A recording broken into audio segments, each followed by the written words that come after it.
Friends, welcome to our channel Bhava online study. आज से math का क्लास स्टार्ट कर रहे हैं, जिसका पहला चैप्टर नंबर सिस्टम। पहले इसका परिचय देखेंगे, फिर इसके 25 अलग अलग टाइप के क्वेश्चन हम लोग हल करेंगे, जैसे कि आपको एक भी क्वेश्चन नंबर सिस्टम का नहीं छूटेगा। तो चलिए इस पर ध्यान दीजिए और चलिए प्रारंभ करते हैं। पहले हम लोग इंट्रोडक्शन में देख लेते हैं। तो पहले हम लोग स्टार्ट करते हैं। ऐसे आपको नंबर सिस्टम में बहुत कुछ ऐसा है जो कि आपको पहले उसके बारे में देखना पड़ेगा या पढ़ना पड़ेगा। तो सबसे पहले हम स्टार्ट करते हैं सम संख्या। सम संख्या वह संख्या है जिसे कि दो से पूर्णतः विभक्त हो जाए। अगर कोई भी प्राकृत संख्या है, अगर दो से वह विभक्त हो रहा है तो वह उसे हम क्या कहेंगे? सम संख्या कहेंगे। जैसे हम एग्जाम्पल यहाँ पर लिए हुए हैं 2, 4, 6, 8, 10, ये सभी अंक जो है 2 से विभक्त हो रहे हैं, तो ये हमारा सम संख्या हो जाएगा। अगला देखते हैं विषम संख्या। तो वह प्राकृतिक संख्या जो 2 से पूर्णतः विभक्त ना हो। इसमें क्या कर रहा है? 2 से पूर्णतः विभक्त नहीं हो, मतलब ये 2 से नहीं कटना चाहिए, तो उसे हम क्या कहेंगे? विषम संख्या कहेंगे। जैसे 1 है, 3 है, 5 है, 7 है, 9 है, इस तरह से जो भी अंक 2 से नहीं कटेगा उसे हम विषम संख्या कहेंगे। चलिए आगे देखते हैं। आगे है अभाज्य संख्या। अभाज्य संख्या वैसी प्राकृतिक संख्या जो केवल एक और अपने आप से विभक्त हो। इसको ध्यान में देना है, एक और अपने आप से सिर्फ विभक्त हो, तो उसे हम अभाज्य संख्या कहेंगे। तो अभाज्य संख्या जैसे 2 हो गया, 2 को हम 1 से या तो सिर्फ 2 से विभक्त कर सकते हैं। 3 को 1 से या तो 3 से सिर्फ विभक्त करते हैं। 5 1 या 5 से सिर्फ विभक्त कर सकते हैं। 7, तो ये सब हो जाएगा अभाज्य संख्या। चलिए हम लोग यहाँ पर देखते हैं, जो कि सबसे इम्पोर्टेंट क्वेश्चन कभी कभी आता है एग्जाम में, कि सबसे छोटी अभाज्य संख्या 2। तो सबसे छोटी अभाज्य संख्या 2 यहाँ पर लेना है, या ना कि 1 या ना कि 3 लेना है। सबसे छोटी अभाज्य संख्या हो जाएगा 2। आगे देखते हैं कि अगर आपको एग्जाम में पूछ दे कि 1 से 100 के बीच में कितनी अभाज्य संख्या है, जिस तरह से हम निकालते हैं, जैसे 1 से 10 तक में, तो हम गिनती कर लेंगे कि 2 है, 3 है, 5 है, 7 है। तो ये अगर 10 तक में पूछेगा तो हम लोग गिनती कर लेंगे कि 4 अभाज्य संख्या है। लेकिन अगर आपको पूछ दे कि 100 से 100 के बीच 1 से 100 के बीच में कितनी अभाज्य संख्या है, तो उसके लिए आपको एक ट्रिक याद रखना है, बस इससे आपका हो जाएगा। इसको याद रखना है, यहाँ पर जैसे 1 से 10 तक में हो गया 4, फिर 20 तक में हो गया 20, फिर 4, 10 से 20 तक में, 20 से 30 तक में 2, 30 से 40 तक में 2, 40 से 50 तक में 30। तो इसी तरह करके 1 से 100 तक में यहाँ पर दिया हुआ है।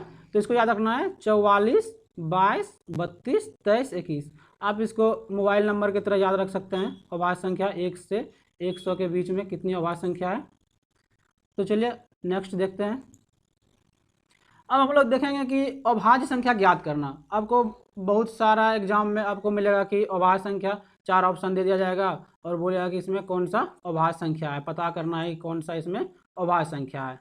तो हम कैसे पता करेंगे कि अभाज्य संख्या इसमें कौन सा है? अगर छोटा अंक देता है तो आपको पता कर सकते हैं कि 1 और अपने आप से जो कटेगा उसे हम अभाज्य संख्या कहेंगे। लेकिन अगर आपको कुछ बड़ा अंक दे दिया जाए तो उसको किस तरह हम पता करेंगे कि यह अभाज्य संख्या है या नहीं है?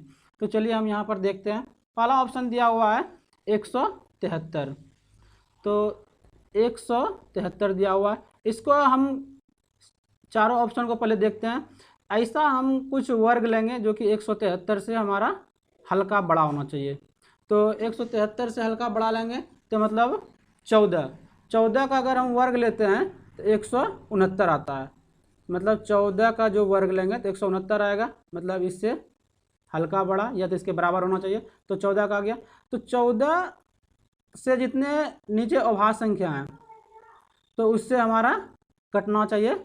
अगर कट गया तो हमारा अभाज्य संख्या नहीं होगा। 341 फिर देखते हैं। 341 है, तो 341 19 का अगर स्क्वायर करेंगे तो हम 341 से थोड़ा सा ऊपर जाएंगे। तो 19 से जितने भी नीचे अभाज्य संख्या है उससे हम इसमें भाग देख लेंगे। तो इस तरह हम चारों संख्या को भाग दे के देख सकते हैं और आंसर निकाल सकते हैं इससे। चलिए नेक्स्ट क्वेश्चन देखते हैं। नेक्स्ट क्वेश्चन है, आपको एग्जाम में मिल जाएगा कभी कभी, क्या स्थानीय मान और जातीय मान में अंतर कितना है, या तो इस कोई भी अंक दे दिया जाएगा उसमें बोलेगा कि इसका स्थानीय मान और जातीय मान का योग कितना है या अंतर कितना है।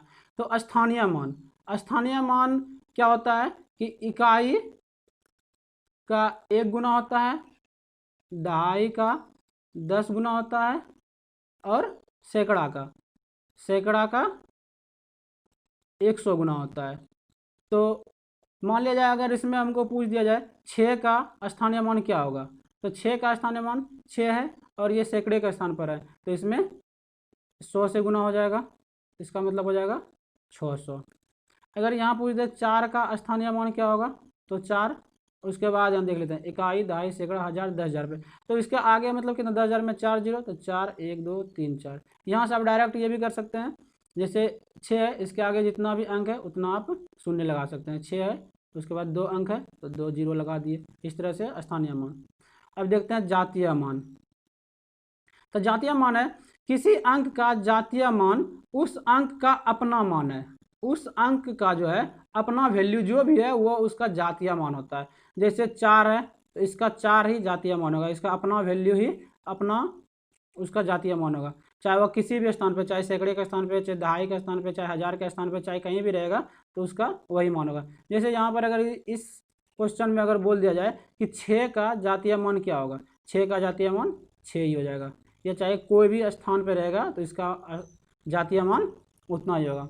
चलिए नेक्स्ट क्वेश्चन देखते हैं। नेक्स्ट अब आपको कुछ नियम है, जैसे विभाजन के नियम। विभाजन के नियम आपको मस्ट है कि आपको याद रखना जरूरी है, क्या है कि आपको जितने भी आगे क्वेश्चन आएंगे या भाग से रिलेटेड जितने भी आएंगे तो आपको विभाजन का नियम अगर याद है तो आप स्पीड कैलकुलेशन कर सकते हैं, और इसके लिए आपको विभाजन का नियम याद करना बहुत ज़रूरी है, तो इसको आप लोग ध्यान में रखिएगा। जैसे देखते हैं पहले 2 से विभाजन का रूल क्या है। 2 से विभाजन का रूल है जब किसी संख्या के इकाई अंक में 0, 2, 4 और 6 हो तो वह संख्या 2 से विभक्त होगा। जैसे देख लेते हैं ऑप्शन, जैसे इसका इकाई अंक ये है 2, इसका इकाई अंक 4, इसका इकाई अंक 0। इसका मतलब हम इसमें भाग दे के नहीं देखेंगे कि मेरा ये कट रहा है या नहीं कट रहा है 2 से, हम सीधा देख लेंगे इकाई अंक से कि ये मेरा 2 से कटेगा 100%। चलिए अगला देखते हैं 3 से विभाजन का नियम। 3 से विभाजन का नियम है जब किसी संख्या का योग अगर 3 से विभाजित हो जाता है तो उसे वह संख्या जो है टोटल 3 से विभाजित होगा। जिस तरह अगर मान लेते हैं, हम ले लेते हैं एक ऑप्शन यहाँ पर दिया हुआ है 9, 8, 6, 3 और 7, इसको हम अगर जोड़ते हैं तो यह संख्या 3 से विभाजित हो रहा है, इसका योग, तो यह संख्या 3 से विभाजित होगा। तो कोई भी संख्या रहे, जैसे हम ले लेते हैं 9, 6 और 3, 9, 6 और 3 रहेगा, तो इसको अगर हम ऐड करते हैं तो 18 होता है, तो 6 से इसको 3 से भाग देंगे तो 6 बार में कटता है, इसका मतलब ये मेरा 3 से कट जाएगा। अगला क्वेश्चन देखते हैं। अब आगे है 4 से विभाजन का नियम। 4 से विभाजन का नियम जब किसी संख्या का इकाई अंक और दहाई अंक, इसको ध्यान में देना है। 4 का अगर विभाजन का नियम है कि इकाई अंक और दहाई अंक, मतलब इकाई अंक, जैसे ये इकाई अंक हो गया 6 और ये दहाई अंक हो गया 1, इसमें से इकाई अंक हो गया 2, इकाई इसका दहाई अंक 1, तो बनी संख्या इकाई और दहाई अंक से बनी संख्या 4 से अगर विभाजित होता है, मतलब ये 2 संख्या जब अगर 4 से विभाजित हो जाएगा हमारा तो वह टोटल संख्या 4 से विभाजित हो जाएगा। तो हमको ध्यान में रखना है सिर्फ इकाई अंक और दहाई अंक अगर 4 से विभाजित हो रहा है तो हमारा टोटल संख्या 4 से विभाजित हो जाएगा। अब देखते हैं 5 से विभाजन का नियम। जब किसी संख्या का इकाई अंक 0 या 5 हो, 0 या 5 कोई भी अगर संख्या लेते हैं तो उसके इकाई स्थान पर अगर 0 या 5 होता है तो वह संख्या हमेशा 5 से विभाजित हो जाएगा। तो यहाँ से ऑप्शन आपको एग्जांपल में दिया हुआ है, लास्ट में देखिए इसमें 0 है, इसमें 5 है, तो यह संख्या हम 5 से विभाजित हो सकता है। नेक्स्ट देखते हैं 8 से विभाजन का नियम। इसमें देखते हैं कि क्या कर रहा है, जब किसी संख्या के सैकड़े दहाई और इकाई अंक से बनी संख्या, मतलब अभी आप देखे थे 4 से विभाजन का नियम, उसमें कह रहा था सिर्फ इकाई अंक और दहाई अंक, लेकिन ये 8 में क्या कह रहा है, सैकड़े तक जाना है हमको। मतलब इकाई अंक जैसे 2 इकाई अंक हो गया, 1 दहाई अंक हो गया, सैकड़ा हो गया, ये 5। तो इस बार हमको 8 से विभाजन के नियम में हमको 3 अंक तक जाना है। 3 अंक तक अगर ये 8 से कट जाएगा तो हमारा पूरा ये 8 से विभाजित हो जाएगा। चलिए नेक्स्ट देखते हैं। नेक्स्ट है 9 से विभाजन का नियम। ये आपको पीछे बताए थे 3 से विभाजन का नियम। ये 3 से विभाजन का नियम और 9 से विभाजन का नियम दोनों लगभग सेम है। देखते हैं 9 से विभाजन का नियम क्या है। देखते हैं जब किसी संख्या का योग 9 से विभाजित होता है तो वह संख्या 9 से विभाजित होगी। तो 3 से विभाजन का नियम में भी यही था कि अगर संख्या का योग अगर 3 से विभाजित होता है तो वह संख्या 3 से विभाजित होगी, और 9 में भी वही है, सेम प्रोसेस। अगर इसको हम जोड़ते हैं तो अगर 9 से यह कट रहा है इसका योग, तो यह संख्या 9 से विभाजित होगी। चलिए नेक्स्ट देखते हैं 11 से विभाजन का नियम। 11 से विभाजन का नियम ये थोड़ा सा इम्पोर्टेंट है, इसको ध्यान में रखना है क्योंकि इससे बहुत क्वेश्चन आते हैं। इसमें देखना है कि जब किसी संख्या में इकाई से बाईं ओर आपको इकाई अंक हो गया 2, इकाई अंक से बाईं ओर, इधर जाएंगे तो हमारा दाईं ओर हो गया, इधर जाएंगे तो हम बाईं ओर हो गया। कह रहा इकाई ओर चलने पर सम स्थान के अंकों का योग और विषम स्थान के अंकों का योग। देखते हैं सम स्थान, तो इधर से अगर हमको चलना है बाईं ओर तो सम हो गया मेरा, जैसे यहाँ पर से हम चलते हैं तो ये विषम हो गया, एक नंबर पे और ये 2 नंबर पे 3 4 5 6 7। तो सम संख्या क्या होता है 5 2 5 4, यहाँ हो गया 2 4 और 6 तक लेंगे तो हमारा आ जाएगा 5 और 1 और 3, और इधर से आ जाएगा विषम में 2 हो जाएगा, 0 हो जाएगा, 6 हो जाएगा और 1 हो जाएगा। अगर दोनों संख्या को जैसे हम लेते हैं, जैसे 2 है फिर 0 फिर 6 फिर 1, तो इसको हम अगर जोड़ते हैं तो 9 आ गया। फिर अगला 3 है 5 1 और 3, 5 3 8 1 9, तो ये जोड़ भी हो गया हमारा 9। तो यहाँ पर कह रहा है कि इसके योग का अंतर या तो 0 या 11 का गुणज होना चाहिए, या तो 0 या तो 11 का गुणज। जैसे ये 9 आया, इसका भी सम संख्या के स्थान का योग और विषम संख्या के स्थान का योग हमारा 0 या तो 11 के गुणज में आना चाहिए, तो हमारा पूरा संख्या 11 से विभाजित हो जाएगा। तो चलिए आगे देखते हैं।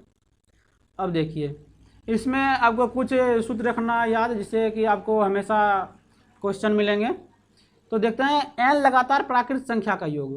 n लगातार प्राकृत संख्या का योग होता है n इंटू n प्लस 1/2, इसको आपको हमेशा याद रखना है। नेक्स्ट देखते हैं n लगातार प्राकृत संख्या के घनों का योग देखना है। घनों का योग होता है n इंटू n प्लस 1/2 इसका होल स्क्वायर। उसके बाद आपको उसके वर्गों का योग है, वर्गों का योग हो जाएगा n into n plus 1 into 2n plus 1/6। ये बहुत ही इम्पोर्टेंट है, इसलिए इसको हमेशा ध्यान में रखना है आपको। इससे बहुत क्वेश्चन आएंगे, जैसे आपको पूछ दिया जाएगा ऐसे कि आपको दिया रहा है 1 से लेके 10 तक की सभी प्राकृतिक संख्याओं का योग कितना होगा, तो हमको इसे जोड़ना पड़ेगा 1 2 3 4 करके। तो यहाँ हम डायरेक्ट निकाल सकते हैं 1 से 10 तक में 10 अंक है, तो n का वैल्यू 10 हो गया, n का वैल्यू 10 हो गया, तो हम निकाल सकते हैं 10 इंटू 10 प्लस 1/2, तो हो जाएगा 10 इंटू 11/2, 2 से 5 बार में कट जाएगा, तो हो जाएगा हमारा इसका वैल्यू 55। मतलब 1 से 10 तक के अंकों का योग अगर पूछ दे तो हमारा 55। अगर यहीं से सवाल आ जाए, आपको दिया हुआ है घनों का योग, दे दे 1 cube plus 2 cube plus 3 cube plus 4 cube, इस तरह से आपको दे दे 10 क्यूब। तो इसको अगर बोले कि आपको योग निकालना है 10 तक का योग निकालना है, तो 10 तक का योग निकालने के लिए हमको यहाँ पर हमारा वैल्यू n बराबर हो जाएगा 10। तो 10 अगर n बराबर वैल्यू हो जाएगा तो हम n के जगह पे 10 अगर पुट कर देंगे तो हमारा यहाँ से रिजल्ट आ जाएगा। आगे देखते हैं, दिया हुआ है वर्गों का योग। आपको सूत्र पता हो कि n into n plus one into two n plus one बटे 6। अगर इसमें सवाल रहेगा 1 square plus 2 square plus 3 square, तो इस तरह से अगर करके 10 स्क्वायर दे दे और बोले कि इसका योग निकालना है, तो हमारा वर्गों का योग, यहाँ पर वर्ग आपको किया हुआ है, स्क्वायर किया हुआ है, मतलब वर्ग, आपको ये सूत्र लगाना है। तो इसमें n बराबर वैल्यू वही 10 हो जाएगा, फिर क्योंकि 10 अंक है 10 हो जाएगा। इसको यहाँ पर पुट करेंगे तो इसका आंसर हमें प्राप्त हो जाएगा। आपको जितने भी अभी सूत्र बताया जा रहा है इसको कंठस्थ कर ले, क्योंकि आपका नंबर सिस्टम ये टॉपिक है, लेकिन आपको इस सब फार्मूला का उपयोग आपको टोटल मैथ में पड़ेगा। कोई भी चैप्टर आप पढ़ेंगे तो उसमें हर एक टॉपिक में आपको कहीं ना कहीं इस सब फार्मूले का उपयोग दिख जाएगा। अब हम निकालते हैं, देखिए इकाई अंक निकालने का नियम। आपको बहुत सारा एग्जाम एसएससी रहे, चाहे रेलवे रहे, चाहे कोई भी एग्जाम रहे, आपको इकाई अंक निकालने से रिलेटेड आपको क्वेश्चन हमेशा आपको आते रहता है। तो हम आज ऐसा सीख लेंगे इसको कि कभी फिर भूलेंगे नहीं। इकाई अंक निकालने के लिए देखिए, जैसे अगर आपको दे दे कि 456 पे स्क्वायर दे दे 12 या तो 14 दे दे, तो पहले तो हम ये रखेंगे कि यहाँ पर हम दिया एक लिखा हुआ है कि इकाई अंक अगर 0, 1, 5 और 6 अगर हो तो इस पर कितना भी पावर हो तो उसका इकाई अंक सेम ही होता है। मतलब अगर जैसे इसमें 6 पर 14 दे दिए तो इसका इकाई अंक हमेशा 6 ही आएगा। तो हमको याद रखना है क्या, 0, 1, 5 और 6, ये 4 अंक हमको याद रखना है कि इसका इकाई अंक जो भी होगा उसको उसका जो भी इकाई अंक मतलब होगा तो सेम होगा, चाहे इस पर जितना भी पावर हो। जैसे हम ले लेते हैं वैल्यू 7, 8, 4, 2, 9, 6, इस पे पावर कुछ भी लगा देते हैं, 4, 6, 8, 9, तो इसका इकाई अंक अगर पूछेगा तो इसका सेम हो जाएगा 6।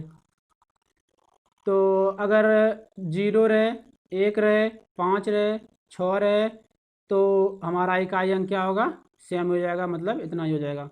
तो इस पे और कुछ हम सवाल देख लेते हैं जो कि आपको देखने के लिए मिलेगा।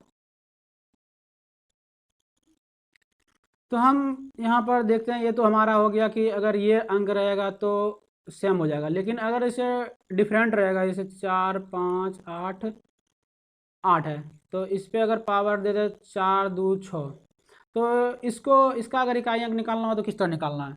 तो चलिए हम देखते हैं। सबसे पहले इकाई अंक निकालने के लिए जो भी पावर वैल्यू है उसको हमें 4 से भाग देना है, 4 से भाग देना है, और जो शेष बचेगा वो हमारा पावर वैल्यू हो जाएगा उसके बाद। तो 4 से इसको भाग अगर करते हैं तो 4 से 4 खत्म हो जाएगा, 2, 26, 4 से 24 आएगा तो बचेगा 2। अब हमारा हो गया इकाई अंक निकालना, तो सिर्फ हमको इकाई अंक लेकर चलना है। 8 पावर अब 2 वैल्यू हो गया। अब 8 का स्क्वायर करेंगे तो 64, इसका मतलब इकाई अंक हो गया मेरा 4। ये पूरे अंक का इकाई अंक हो गया 4। और आगे देख लेते हैं। और एक बात हमेशा याद रखना है, अगर 4 से भाग देने के बाद, 4 से अगर कोई भी संख्या मान लिया जाए, कोई भी पावर रहे, मान लिया जाए 288 पे पावर 16 है, 288 पे पावर 16 अगर है, तो हमारा ये 4 से तो पूरा पूरी कट जाएगा, मतलब शून्य आ जाएगा। अगर 4 से भाग देने के बाद शून्य आता है तो यहाँ पर हमारा वैल्यू शून्य के जगह पे 4 ही हो जाएगा। इसको हमेशा ध्यान में रखना है, क्योंकि इसमें बहुत सारे लोग गलती करते हैं, इसीलिए आपको हमेशा ध्यान में रखना है। अगर हम पावर में 4 से भाग दे रहे हैं और हमारा 0 आ जाए, पूरा कट जाए पावर, तो 0 आ जाए शेषफल, तो हमारा वहाँ पर शेषफल 0 की जगह 4 हो जाएगा। चलिए नेक्स्ट को देखते हैं कुछ और। देखिए आपके सामने दिया हुआ है x to the power n minus a to the power n सदैव x प्लस a से विभाजित होगा। इससे आपको हमेशा सवाल मिलेंगे और बहुत ज़्यादा ही मिलेंगे, जिसमें कि बहुत लोग गलती करते हैं और बहुत कुछ समझ में नहीं आता। तो आज आप लोग समझ लीजिए, आज के बाद गलती नहीं होगा। आप एक बार समझ लेंगे तो फिर समझने का जरूरी नहीं पड़ेगा। जैसे यहाँ पर दिया हुआ है कि x to the power N और A to the power N X plus ए से विभाजित होगा, लेकिन वहाँ पर दिया हुआ है क्या कि एन एक सम संख्या, आपके पास कंडीशन दिया हुआ है कि एन हमारा जो होगा हमेशा सम संख्या होना चाहिए, तो एक्स प्लस ए से विभाजित होगा। और दूसरा कंडीशन दिया हुआ है आपके पास कि x to the power n plus a to the power n सदैव एक्स प्लस ए से विभाजित होगा। इसका कंडीशन दिया हुआ है कि एन जो है हमेशा विषम संख्या होगा, तो ये फार्मूला हमारा उपयोग करेगा। जैसे इसमें हम देखते हैं कि अगर दिया रहेगा 17 पे पावर 200 माइनस 1, अगर इस तरह से आपको दे दे और आपको बोले कि ऑप्शन मिल जाएगा कि आपको 16, 17, 18, 19 किस संख्या से यह कटेगा, यह किस संख्या से कटेगा, तो किस संख्या से कटेगा, तो इस तरह का अगर, तो हमारा इसमें पावर क्या है 200 इसका मतलब सम संख्या है, तो सम संख्या है तो डायरेक्ट हम क्या करेंगे एक्स ये हो गया एक्स और ए, मतलब एक्स प्लस ए से हमेशा विभाजित होगा, तो एक्स प्लस ए मतलब 17 और 1 मतलब 17 प्लस 1 इक्वल टू ये 18 से विभाजित होगा। अब देखते हैं विषम संख्या से भी देख लेते हैं। एक विषम संख्या में अगर आपको दे दे 67 पे पावर, आप विषम संख्या में कुछ भी रख सकते हैं, जैसे आप 37 रख लीजिए और आपको दे दे यहाँ पर प्लस 1, इस तरह से अगर आपको दे दे और बोले कि यह किस संख्या से विभक्त होगा, ऑप्शन आपके पास दे दिया जाएगा कि 65 है, 64 है, 66 है और 68 है। तो यहाँ पर आप यहाँ पर देख रहे हैं कि x आपका क्या हो गया 67 हो गया, x 67 हो गया और a जो है 1 हो गया। तो पावर से हमको देख लेना है, खाली विषम संख्या है तो हम विषम संख्या वाला सूत्र लगा देंगे, तो यहाँ पर क्या हो जाएगा 67 प्लस 1 इक्वल टू 68 से यह विभाजित होगा।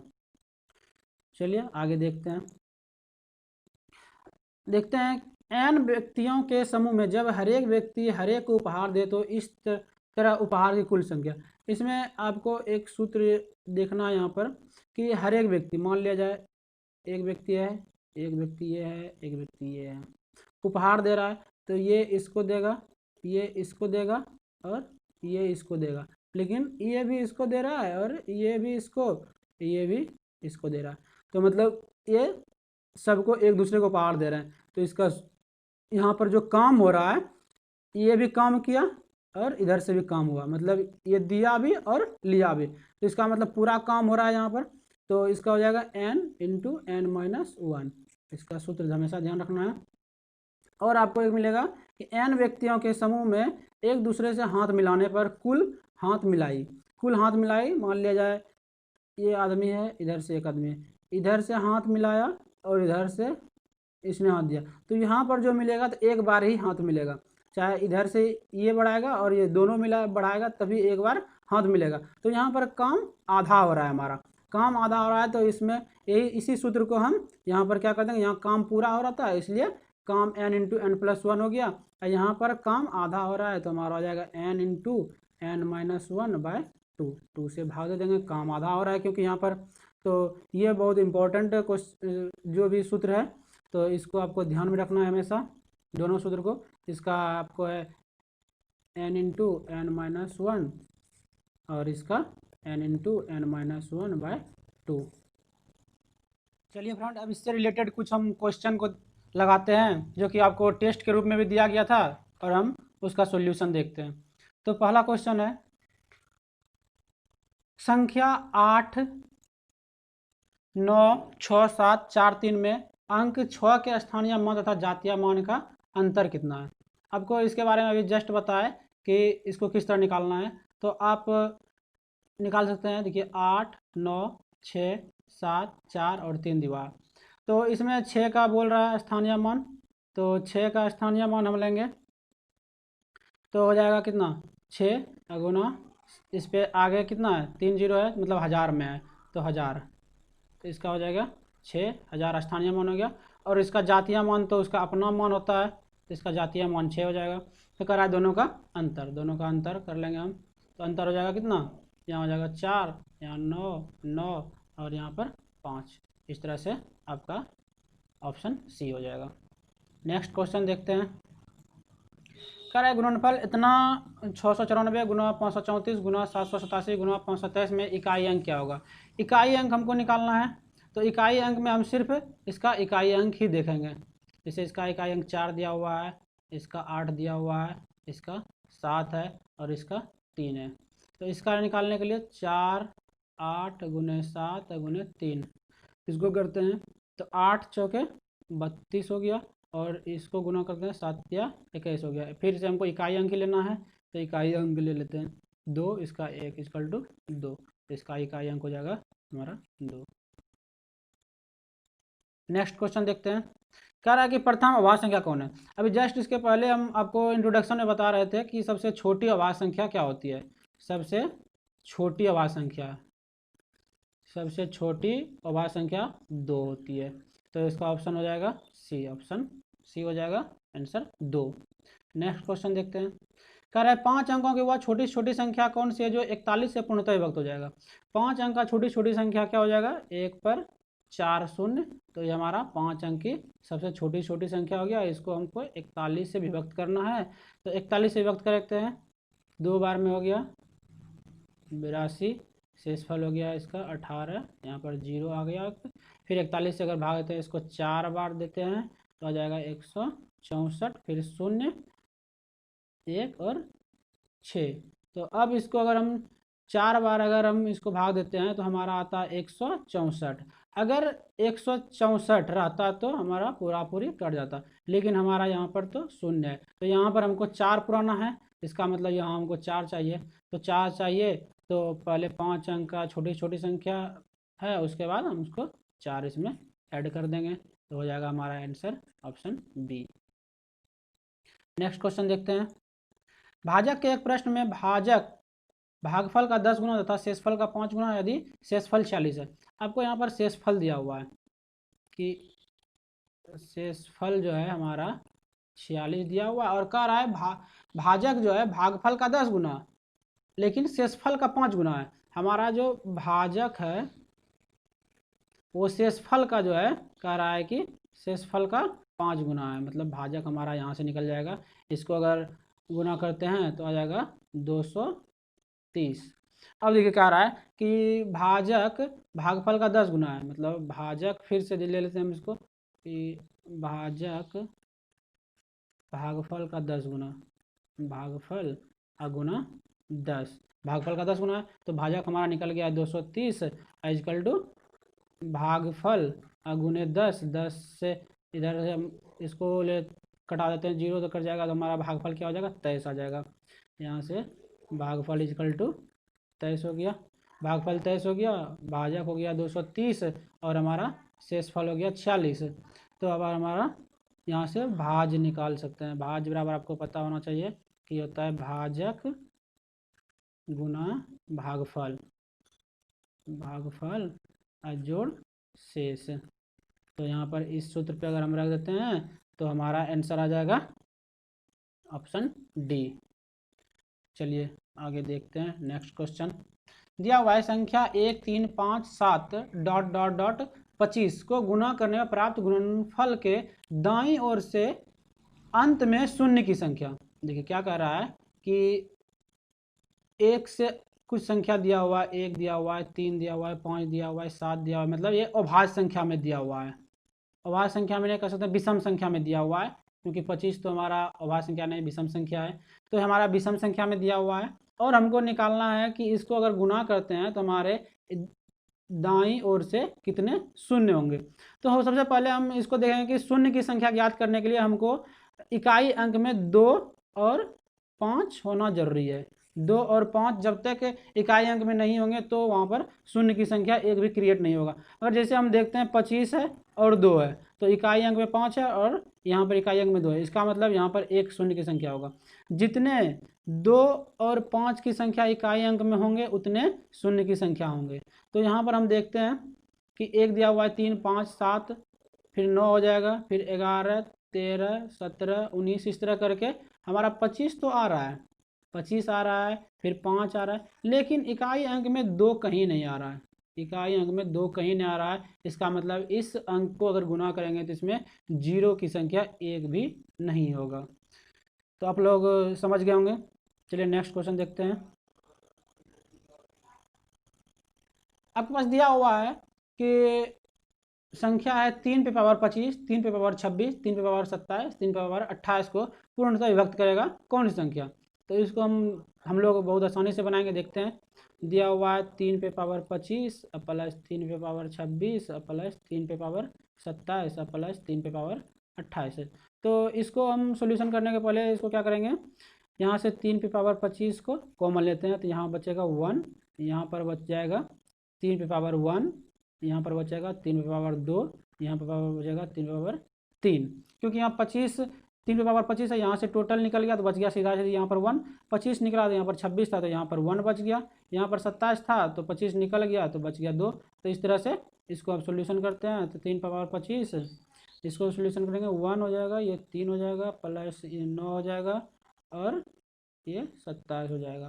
तो अब इसको आगे करते हैं 3 पे पावर 25 इक्वल टू, इसको अगर जोड़ते हैं तो आ जाएगा हमारा 40। तो 40 तो आ गया, लेकिन अब हम देखेंगे कि इसमें किससे 40 कट रहा है। 40 तो किसी से नहीं कट रहा है, यहाँ पर हमको याद करना पड़ेगा 3 पे पावर इसको हम 24 कर सकते हैं और इससे एक 3 निकाल लेंगे।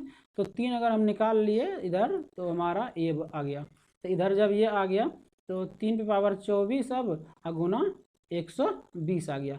ये संख्या जिससे कट जाएगी वो हमारा टोटल कट जाएगा। तो ये संख्या 120 हमारा 30 से पूरा पूरी कट रहा है, इसका मतलब 30 से जो है ये पूरा संख्या 30 से कट जाएगा हमारा 30 से। नेक्स्ट क्वेश्चन देखते हैं। कह रहा है कि 17 पे पावर 200 को 18 से विभक्त करने पर शेषफल क्या होगा। देखिए दोस्तों, इस टाइप के सवाल बहुत से लोगों को कन्फ्यूजिंग रहता है और बहुत से आदमी इसको नहीं बना पाते हैं कि लगता है कि इसमें क्या है नहीं है और इसमें सूत्र याद करना है या क्या करना। तो इसको हम लोग आज सिंपल तरीका से सीख लेंगे जो कि कभी भी हम भूलेंगे नहीं। तो देख लेते हैं पहले क्या दिया हुआ है। 17 पे पावर 200, यहाँ पर कुछ भी दिया रहे और कुछ भी रहे विभक्त करने के लिए, जैसे 17 पावर 200 है, यहाँ पर दे दे 18। यहाँ पर सम संख्या रहे विषम संख्या, उससे हमको कोई फर्क नहीं पड़ेगा। तो इसको हम लिख सकते हैं 17 को कि 18 माइनस 1 पे पावर 200, इस पे हम 200 लिख सकते हैं। अब बाय 18 इसको भाग देना। तो यहाँ पर हमको सबसे पहले क्या करेंगे कि इसको तो हम लिख सकते हैं इतना, तो यहाँ पर बस क्या करेंगे, ये 18 हमारा है और ये 18 हमारा कट जाएगा हमेशा। तो यहाँ पर बच गया -1 पे पावर 200 बच गया, यहाँ पर 200 बच गया। तो ये सम संख्या में है, इसीलिए -1 को अगर हम स्क्वायर करेंगे सम संख्या में तो ये हमारा 1 आएगा, तो इसका वैल्यू हमारा 1 आएगा। दोस्तों इसको हमेशा ध्यान में रखना है। इसी पे अगर हम कोई दूसरा सवाल ले लेते हैं, तो इसे ले लेते हैं 18 पे पावर ले लेते हैं 65, 18 पे पावर ले लेते हैं हम 65। अब भाग कर देते हैं इसको, हम इसको भाग कर देते हैं 19 से, तो हमारा कितना आएगा। तो 18 को हम लिख सकते हैं 19 माइनस 1 पे पावर 65 लिख सकते हैं इसको हम, और भाग 19 से। तो यहाँ पर हमारा 19 है, ये 19 खत्म हो जाएगा, बच जाएगा -1 को जब पावर हो जाएगा 65, इसको जब सॉल्यूशन करेंगे, यहाँ तो पावर विषम संख्या है, पावर विषम संख्या है तो अगर -1 पे पावर अगर विषम संख्या है तो उसका वैल्यू -1 ही हो जाएगा। और -1 हमेशा कभी भी जो है इसका आंसर नहीं होता, इसीलिए इस तरह का सवाल आपको नहीं मिलेगा। नेक्स्ट क्वेश्चन देखते हैं। यहाँ पर दिया हुआ है आपको 67 पे पावर 67 प्लस 67 को 68 से भाग देने पर क्या निकलेगा। 67 से पावर 67, देखिए 67 पे पावर 67 है अब प्लस 67, इसको हमको 18 से भाग देना है। तो हम अभी जस्ट पीछे देखें उस तरह से चलते हैं। 67 है तो हम इसको 68 लिख सकते हैं, 68 माइनस 1, 68 माइनस 1 पे पावर हम 67 इधर प्लस 67, इसको भाग 68 से करना है हमको। तो यहाँ पर ये 68 और ये 68 खत्म हो जाएगा, यहाँ पर बच जाएगा -1 पर पावर 67 और यहाँ पर बच जाएगा प्लस 67। तो इसको हम सॉल्यूशन करते हैं तो -1 पे अगर विषम पावर है तो ये हमारा -1 ही हो जाएगा, तो -1 और प्लस 67 इक्वल टू हमारा आंसर हो जाएगा 66। तो उम्मीद करते हैं कि आपको इस दोनों सवाल में समझने में कोई भी समस्या नहीं आया होगा और बहुत अच्छे से आप लोग समझ गए होंगे, कभी नहीं भूलना है। चलिए नेक्स्ट क्वेश्चन देखते हैं। एक संख्या को क्रमागत 4, 5, 6 से भाग देने पर कह रहा है क्या, 4, 5 और 6 से भाग देने पर क्रमशः शेष जो बचता है 2, 3, 4 बचता है। तो चलिए इसको देखते हैं। इसको पहले इस तरह से हम लोग एक खाना बना लेते हैं। तो देखिए भाग देना है हमको 4 से, फिर 5 से, फिर 6 से भाग देना है। तो हमारा शेषफल क्या आएगा, जब 4 से भाग देंगे तो 2 हमारा शेषफल आएगा, और फिर 5 से भाग देंगे तो 3 शेषफल, और 6 से भाग देंगे तो 4 शेषफल। और ये हमारा बीच वाला शेष होता है। यहाँ पर कुछ अपने मन से 1 ले लेते हैं हमेशा, यहाँ पर हमेशा 1 रहेगा। तो देखिए ये हो गया भाजक, भाजक हो गया, ये हो गया हमारा भागफल, ये हमारा शेषफल है। तो भाज्य हमको निकालना है यहाँ पर। तो भाज्य बराबर क्या हो जाएगा, भाजक गुना भागफल और जोड़ शेष। तो 6 गुना 1 तो 6, और 4 जोड़ देंगे तो हो जाएगा हमारा यहाँ पर 10। फिर उसको ये करेंगे, ये हो गया हमारा भाजक, भाजक गुने भागफल और जोड़ शेष, ये गुना होगा, इधर का जुटेगा हमेशा। 10 पचे 50 और 3 यहाँ पर हो जाएगा, इसका मतलब 53। अब इसको करते हैं, ये मेरा भाजक है, ये फिर भागफल, ये जोड़। तब यहाँ पर भाजक गुने भागफल और जोड़ शेष, भागफल तो कर देंगे क्या 4 गुने 53 और गुण प्लस 2 कर देंगे। तो इसको अगर हम सॉल्यूशन करते हैं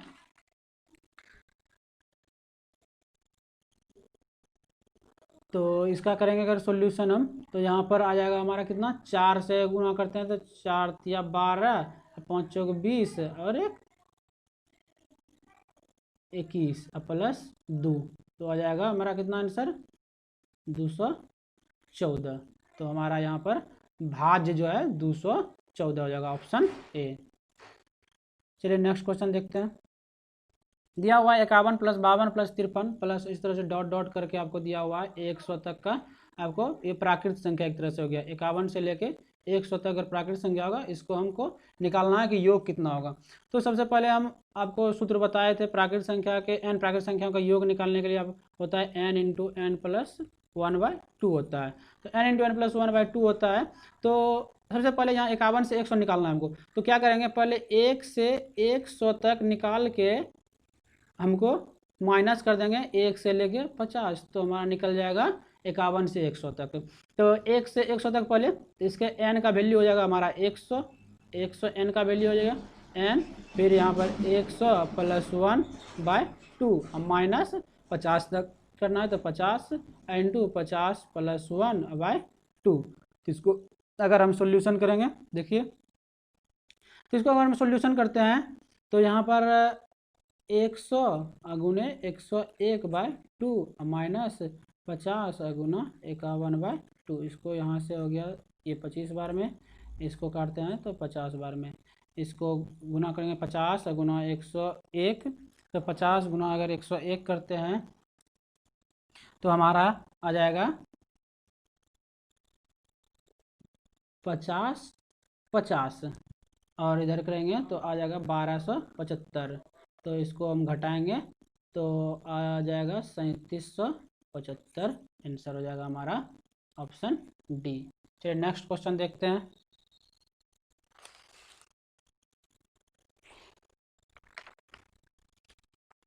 नेक्स्ट क्वेश्चन है 1 का स्क्वायर प्लस 2 का स्क्वायर प्लस 3 का स्क्वायर प्लस डॉट डॉट करके 10 का स्क्वायर। इस तरह का सवाल आपको हम इंट्रोडक्शन में भी इसके सूत्र के साथ आपको बताए थे कि इस तरह का आ सकता है। यहाँ 10 तक दिया हुआ है, आपको 100 तक भी पूछ सकता है, 200 या 500 जितना भी अगर पूछेगा तो डायरेक्ट इसका हमको सूत्र पता था कि अगर स्क्वायर का सूत्र क्या होता है, n into n plus 1 into 2n plus 1/6, ये स्क्वायर का सूत्र होता है। तो यहाँ पर n का वैल्यू 10 हो जाएगा, तो 10 ले लेते हैं, 10 प्लस 1 यहाँ पर हो जाएगा, फिर इंटू 10 से 2 से गुना 10 गुना 20 प्लस 1/6। तो इसको सॉल्यूशन करते हैं तो 10 गुना 11, यहाँ पर 1 है, फिर गुना हो जाएगा 10 गुना 20 21/6, इसको काटते हैं 2 से 3, 2 से 5, 3 से 7, तो इसको गुना करते हैं तो आ जाएगा 385। तो इस तरह से हमारा आंसर हो जाएगा डी। आपको ये सूत्र याद रखना है। आपको वहाँ पर एक क्यू का भी सूत्र बताया गया था जो कि x है इंटू एक्स प्लस 1/2 इसका होल स्क्वायर, इसका होल स्क्वायर होता है क्यू। नेक्स्ट क्वेश्चन देखते हैं। आपको देखिए 63 17 पे पावर है 754, 63 पावर है 754। आपको बताए थे कि जो भी पावर वैल्यू रहेगा उसमें हमको डिवाइड 4 करना है हमेशा। तो 4 डिवाइड करेंगे तो कितना हो जाएगा, 4 से हम बाहर, यहाँ देखिए इसको अगर डिवाइड करेंगे हम 4 से तो हमारा बच जाएगा 2 शेष बचेगा। तो यहाँ पर इकाई अंक लेना है हमको, 7 इकाई अंक है और इस पर बच जाएगा शेष 2। तो 7 का स्क्वायर कर देंगे 49, तो इकाई अंक मेरा हो गया 9। तो इस तरह से इकाई अंक 9। नेक्स्ट क्वेश्चन देखते हैं। दिया हुआ है 7 पे पावर 95 और माइनस 3 पे पावर 98 में इकाई अंक क्या है। तो देखिए अभी जस्ट आपके इसके पीछे बनाए उस तरह से आप इसको बना सकते हैं। तो 7 पे पावर 95 और माइनस 3 पे पावर 98, तो दोनों में डिवाइड 4 करेंगे। तो डिवाइड अगर 4 करते हैं तो हमारा हो जाएगा 7 पे पावर से बच जाएगा शेष 3 माइनस 3 पे पावर 2। तो इसका करते हैं तो 7 से क्यू करेंगे, इसका क्यू करेंगे तो आ जाएगा हमारे पास 3 इकाई अंक में, और इसका जब स्क्वायर करेंगे तो आ जाएगा 9। तो अब देखिए 3 माइनस 9 आ गया, लेकिन 3 माइनस 9 हम तो घटा के -6 नहीं कर सकते हैं, क्योंकि हम जानते हैं कि ये हमारा इकाई अंक है। इसके आगे तो कुछ भी तो अंक होगा, कुछ भी अंक मान लेते हैं, यहाँ पर 1 होगा, एक अगर कुछ भी अंक अगर होगा तो 1 तो जरूर होगा। तो 13 में 9 घटेगा, हो जाएगा इसका आंसर 4। यानी कि गलती से इसको -6 आया तो अब 6 मार दें, इसलिए 6 इसका गलत, इसका आंसर हो जाएगा 4। चलिए नेक्स्ट क्वेश्चन देखते हैं। आपको दिया हुआ है 756, देखिए दिया हुआ है यहाँ पर 756 प्लस 287 का स्क्वायर प्लस 756 287 का स्क्वायर, फिर दिया हुआ है 756 गुना 756 और फिर 287 गुना 287। इसका मतलब क्या है, यहाँ पर आपको 2 अंक दिया हुआ है, इसको मान लेते हैं ए, इसको मान लेते हैं बी। तो इससे देखिए क्या हमको निकलेगा, ए प्लस बी का होल स्क्वायर, ए प्लस बी का होल स्क्वायर, अब प्लस यहाँ से फिर हमको आ जाएगा ए माइनस बी का होल स्क्वायर, ए माइनस बी का होल स्क्वायर। और नीचे दिया हुआ है हमारा कि ए का स्क्वायर, यहाँ पर देखिए ए का स्क्वायर और प्लस में बी का स्क्वायर दिया हुआ है। तो इस टाइप में दिया हुआ है, तो इसको हम सॉल्यूशन करते हैं। तो ए प्लस बी का होल स्क्वायर हम जानते हैं कि A square plus B square plus 2ab होता है। फिर ए माइनस बी का होल स्क्वायर होता है A square plus B square minus 2ab, अब बटे हो जाएगा A square plus B square. तो -2ab माइनस 2ab कट जाएगा, तो बचेगा ऊपर में ए, यहाँ एक ए और यहाँ एक ए, दोनों मिलके हो जाएगा हमारा 2a स्क्वायर प्लस बी भी 2 गो है, बी हमारा एक यहाँ भी, तो 2b है, तो 2b स्क्वायर हो जाएगा, अब बटे ए स्क्वायर प्लस बी स्क्वायर।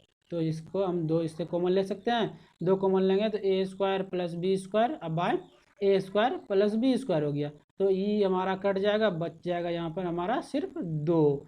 तो इस तरह से हम बिना क्वेश्चन को सॉल्व किए हम इसका आंसर लाए 2, तो डायरेक्ट आंसर हो जाएगा इसका 2। तो इसमें अगर क्वेश्चन हमको सॉल्व ना भी करें तो हम इसका आंसर हमेशा ध्यान में रख सकते हैं। अगर ए प्लस बी का होल स्क्वायर प्लस ए माइनस बी का होल स्क्वायर बटे ए स्क्वायर प्लस बी स्क्वायर अगर दिया हुआ है तो इसका हमेशा आंसर 2 होगा।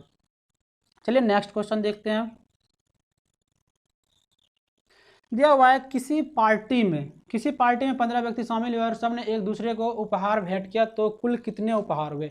इसके बारे में आपको इसका एक सूत्र बताए हुए थे कि उपहार अगर दे रहा है तो हमारा यहाँ टोटल काम हो रहा है। अगर 2 आदमी है तो इधर से अगर उपहार दिया तो इससे लेगा भी उपहार, मतलब यहाँ पर पूरा काम हो रहा है। तो पूरा काम के लिए क्या सूत्र था, n इंटू एन माइनस 1। तो इस सूत्र पे इसको हम रखते हैं। देखिए 15 वैल्यू n का हो जाएगा, 15 माइनस 1 तो हो जाएगा 15 गुने 14। इसको सोल्यूशन करेंगे तो आ जाएगा 210 आंसर। तो इसका आंसर हो जाएगा ए। तो इसको हमेशा इसका जो सूत्र है उसको आपको ध्यान में रखना है कि n इंटू एन प्लस 1 होता है। अगर पूरा काम हो रहा है तो n इंटू एन प्लस 1, अगर वहीं आधा काम होगा तो n इंटू एन माइनस 1/2 हो जाएगा। नेक्स्ट क्वेश्चन देखना है। ये देखिए किसी लॉज में 10 व्यक्ति का आगमन एक साथ हुआ, अगर सबने एक दूसरे से हाथ मिलाया तो कुल कितने बार हाथ मिलाएंगे। देखिए आपको बताए थे कि जब आदमी हाथ मिलाता है वहाँ पर आधा काम होता है। यहाँ पर एक आदमी है, इधर भी एक आदमी है, तो ये हाथ इधर बढ़ाया, ये हाथ इधर बढ़ाया, तो हाथ बढ़ाया तो यहाँ पर एक बार ही हाथ मिलेगा, इधर से दिया और इधर से। ऐसा नहीं कि ये दिया फिर ये इधर से दिया, नहीं, एक बार ही हाथ मिलेगा। इसका मतलब यहाँ पर आधा काम हो रहा है, पूरा काम होता है दोनों साइड से। यहाँ ये हाथ मिलाया फिर ये हाथ मिलाया, ऐसा थोड़ा ना है। जब भी जगह तो दोनों का एक बार मिलेगा, तो यहाँ पर इसलिए आधा काम होता है। इसलिए इसका सूत्र हो जाएगा n इंटू n-1/2। तो इस पर n का वैल्यू यहाँ पर दिया हुआ है हमारा 10, तो 10 दिया हुआ वैल्यू, तो हम इसमें पुट कर देते हैं 10 n का वैल्यू, तो 10 इंटू 9 हो जाएगा बाय 2, 2 से का इसको करते हैं तो हो जाएगा 2 से 5,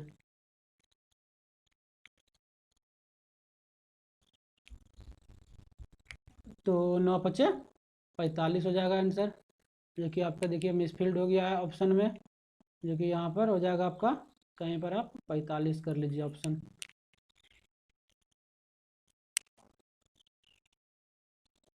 नेक्स्ट क्वेश्चन देखते हैं। 2 अंकों की संख्या के अंकों का योग 13 है और अंकों के स्थान को पलट दिया जाता है तो परिणामी संख्या मूल संख्या से 27 अधिक हो जाता है। चलिए देखते हैं। 2 अंक की संख्या है, मान लेते हैं इसको 2 अंक की संख्या, तो हमको इकाई और दहाई अंक से मिलके बनेगा। तो इकाई अंक हम मान लेते हैं x और दहाई अंक हम मान लेते हैं y। तो हमारा संख्या क्या हो जाएगा यहाँ पर, अगर हम संख्या निकालें तो 10 गुना दहाई हो जाएगा और प्लस में इकाई हो जाएगा। तो ये हमारा हो गया संख्या। अब आगे देखिए क्या दिया हुआ है, 2 अंकों का योग, अंक तो हमारा x और y ही है, तो अंक हो जाएगा हमारा x प्लस y = 13 हो जाएगा। इसको हम फर्स्ट समीकरण मान लेते हैं। आगे दिया हुआ है जब अंकों के स्थान को पलट दिया, देखिए पहले अंक ये दिया हुआ है, यहाँ पर ये अंक है मेरा y और x, कह रहा है इसके अंक पलट दिए जाए। पलट दिया जाए मतलब क्या, 10x कर दिया जाए और प्लस में y कर दिया जाए, तो क्या है परिणामी संख्या। परिणामी संख्या जो है मूल संख्या से 27 अधिक हो जाता है। मूल संख्या हमारा दिया हुआ है 10y + x, मूल संख्या से जो है ये 27 अधिक हो जाता है। तो इसका मतलब 27 अधिक हो रहा है, बराबर करने के लिए हम इसको 27 इसमें ऐड कर देते हैं, तो हमारा 27 ऐड होने के बाद ये दोनों संख्या बराबर हो जाएगा। अब देखिए इसको सोल्यूशन करते हैं। 10x + y दिया हुआ है, इसको अगर इधर लाते हैं तो हो जाएगा 10y + x = 7। इसको सोल्यूशन करते हैं तो 10x है, यहाँ x है, तो ये हमारा हो जाएगा 9x, ये y माइनस 10y, तो -9y = हो जाएगा 7 हो गया। तो अब यहाँ से यहाँ 7 करते हैं, यहाँ पर 27 है, तो 27 है, यहाँ पर 9 कॉमन लेंगे तो x - y = 27, 3 से इसको 9 से कर देंगे तो 3 हो जाएगा, तो x - y = हो जाएगा 3। ये हमारा सेकंड समीकरण हो जाएगा। और सेकंड समीकरण हो जाएगा, इसको समीकरण फर्स्ट दिया हुआ है यहाँ पर, और सेकंड समीकरण। अब दोनों समीकरण को सॉल्व कर लेते हैं हम लोग। तो दिया हुआ है x + y = 13, x - y = यहाँ पर हम लोग देखेंगे, यहाँ पर माइनस होता है, ठीक है। तो इसको अब करेंगे, इसका वैल्यू है हमको 3 दिया हुआ, तो यहाँ से आ जाएगा हमारा 2x/16, 2 से काटते हैं, x का वैल्यू आ गया हमको 8। x का वैल्यू जब 8 निकाल लिए तो y का वैल्यू हम निकाल सकते हैं। x का वैल्यू यहाँ पर जैसे 8 पुट करेंगे तो y = 13 है, तो y = 13 - 8 = y = हमारा 5 आ जाएगा। 5 आ गया y का वैल्यू और x का वैल्यू 8 आ गया, तो हमारा संख्या है 10y + x, तो 10 × y 5 माने हैं, आ गया ऑप्शन, और ये 8, तो आ जाएगा इसका 58। तो इस तरह से हमारा आंसर हो जाएगा ऑप्शन बी। नेक्स्ट क्वेश्चन देखते हैं। एक छात्र को दी गई संख्या को 8/17 से गुना करने को कहा गया, परंतु भूलवश उस संख्या को 8/17 से भाग दे दिया तथा वास्तविक संख्या से 225 अधिक प्राप्त हुआ। तो मान लेते हैं कोई संख्या, माना संख्या = x, क्या कह रहा है, x एक संख्या है जिसमें कि 8/17 से उसको गुना करने के लिए कहा गया, लेकिन क्या किया उसने, x में 8/17 से भाग दे दिया। इस तरह से जो है वास्तविक संख्या तो ये हमारा वास्तविक संख्या से 225 अधिक प्राप्त हुआ है। ये 225 अधिक प्राप्त हुआ है, इसका मतलब इसमें 225 हम जोड़ देंगे, तो इसको सॉल्यूशन कर लेते हैं। एक्स गुना 8/17 प्लस 225 इजकल टू, यहाँ पर इसको हम चेंज करेंगे तो हो जाएगा एक्स गुने 17 ऊपर चले जाएगा 8 नीचे, तो ये हो जाएगा 17x/8। अब इसको एक साइड ले आते हैं एक वैल्यू को, तो यहाँ पर 8x/17 minus 17x/8 is equal to 225। इस तरह इसको हम यहाँ से x का वैल्यू निकाल सकते हैं। यहाँ से x का वैल्यू निकालते हैं तो आ जाएगा ऑप्शन हमारा C 136।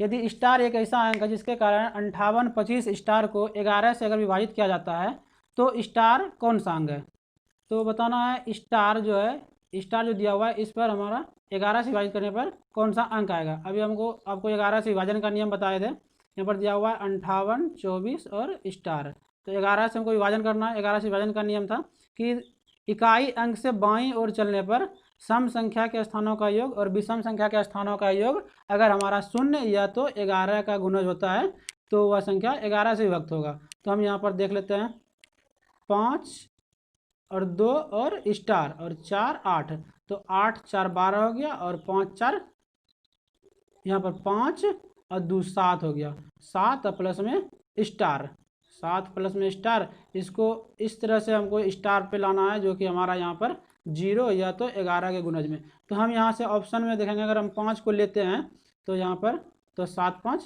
12 हो गया और ये 12 है, तो यहाँ पर हमारा हो गया 0। तो इसका मतलब अगर हम स्टार के जगह पे 5 पुट करते हैं तो हमारा 11 से यह पूर्णतः विभाजित हो जाएगा। नेक्स्ट क्वेश्चन देखते हैं। कह रहा है एक व्यक्ति ने अपनी संपत्ति का 1/4 भाग अपनी पुत्री को दिया, 1/2 भाग अपने पुत्रों को दिया और 1/5 भाग दान कर दिया, तो तदनुसार उसे कुल कितना भाग दान दे दिया। तो टोटल दान पूछ रहा है कितना दान कर दिया। इसमें तो सिंपल है, 1/4 भाग अपनी पुत्री को दिया, 1/2 भाग अपने पुत्र को और 1/5 भाग दान किया। तो इसको सिर्फ हमको सोल्यूशन कर देना है, इसका आंसर आ जाएगा। तो इसको सोल्यूशन कर लेते हैं, तो इसका आ जाएगा 20 5, इसको करेंगे तो यहाँ जाएगा 19/20। इसका मतलब 19/20 भाग जो है वो अपने संपत्ति का दान कर दिया टोटल। तो नेक्स्ट क्वेश्चन देखते हैं। कह रहा है किसी 3 क्रमागत विषम प्राकृतिक संख्याओं का योग 147 है। 147 है तो बीच वाली संख्या क्या है, तो पहले हम मान लेते हैं, माना कोई भी संख्या x हो जाएगा।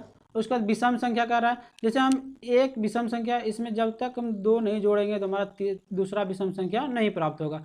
फिर अगर 3 विषम संख्या है फिर इसमें हम 2 जोड़ेंगे तभी हमारा अगला विषम संख्या प्राप्त होगा। तो इसी तरह मान लेते हैं x एक विषम संख्या है तो अगला विषम संख्या जो मेरा आएगा x+2 आएगा, फिर अगला विषम संख्या x+4 आएगा। तो हमारा 3 विषम संख्या हो गया, इसका कह रहा है योग 147 है। अब यहाँ से हम लोग निकाल सकते हैं x+x+2 plus x+4 is equal to 147। तो यहाँ पर हो जाएगा 3x प्लस 4 2 6 इजकल टू 147। तो 3x बराबर 141, 3 से इसको कट करते हैं, 47 बार में x का वैल्यू आ जाएगा 47। x का वैल्यू 47 आ गया। यहाँ कह रहा है बीच वाली संख्या निकालना है, तो बीच वाली संख्या x+2 माने हुए हैं, तो 47 प्लस 2 इजकल टू हो जाएगा 49, बीच वाली संख्या हो जाएगा 49। इस तरह से ऑप्शन सी हो जाएगा 49। नेक्स्ट क्वेश्चन देखते हैं। 50 से 80 के बीच कितने अभाज्य संख्या हैं। 50 से 80 के बीच बताना है आपको, 50 से 80 के बीच जो है कितने अभाज्य संख्या हैं। इसका आपको ट्रिक बताए थे, 44 22 32 23 21।